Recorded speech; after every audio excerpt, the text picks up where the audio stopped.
राजनेताओं के क्या जवाब होंगे? वो तो उनके पास झूठ, प्रपंच, भय, झूठ का ही खेती है, उसी से उनको सफलता, झूठ बोलकर सफल हो रहे हैं।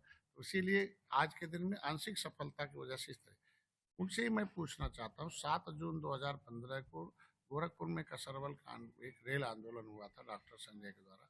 उसमें 50,000 लोग थे और 50,000 लोगों के सामने दिन में पुलिस ने गोली मारी थी और इटावा का अखिलेश निषाद मारा गया था।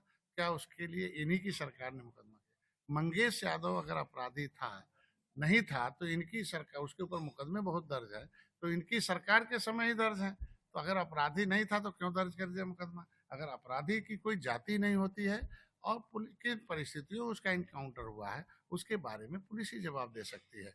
और जातियों के भी इनकाउंटर हुए, तो क्या इन्होंने उन जातियों के लिए आवाज उठाई? इनके समय भी होते इनकाउंटर हुए हैं, इनके समय भी तमाम हुए हैं। तो ऐसे में यह राजनीति करना कि नहीं, एक विशेष जाति हमारे लिए खुश हो, एक विशेष वर्ग खुश हो, इसीलिए बयानबाजी हो रही है और कुछ नहीं।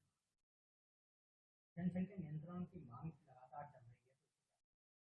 अभी तो मैं कई विदेशी यात्रा किया और वहाँ के लोगों से जब हम लोग गए थे ग्लोबल इन्वेस्टर समिट में जो हमारा था, उसमें था भारत की जनसंख्या विकास के क्रम में जनसंख्या बहुत मतलब बाधक है।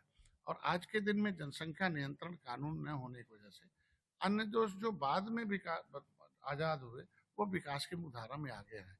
हमारे यहाँ जनसंख्या ही एक बाधक है। तो अगर दुनिया में जनसंख्या नियंत्रण के लिए प्रभावी कदम है तो भारत में भी जनसंख्या नियंत्रण कानून।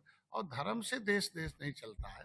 संविधान में 1950 से पहले अलग अलग परिस्थितियों से देश चलता था, लेकिन जब implementation of the constitution of India 1926 January 1950, then किसी भी धर्म के अनुसार नहीं, धर्म धारण कर सकते हैं, लेकिन धर्म के अनुसार कानून मतलब संविधान और देश नहीं चलता।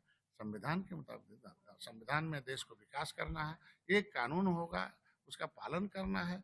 कांग्रेस ने उस समय जनसंख्या नियंत्रण के लिए, इंदिरा गांधी जी ने इमरजेंसी लगाई थी जनसंख्या नियंत्रण के लिए, जो है फैमिली प्लानिंग को उन्होंने एकदम स्ट्रिक्ट किया था। आज के इस मुंह से कांग्रेस जो है कहती कि नहीं है, तो ये दोहरा नीति नहीं चलेगा।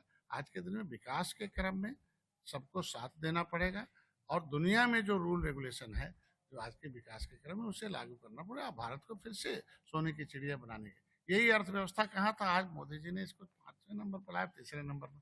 उत्तर प्रदेश देख लो कहाँ था, गायब था अर्थव्यवस्था में, अब देश में दूसरे स्थान पर आ गया।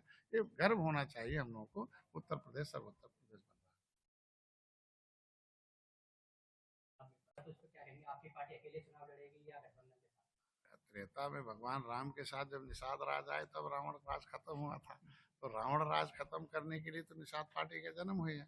2014 से 19 से हम आए हैं, तब से देखो उल्टी गिनती शुरू हो गई विपक्ष की।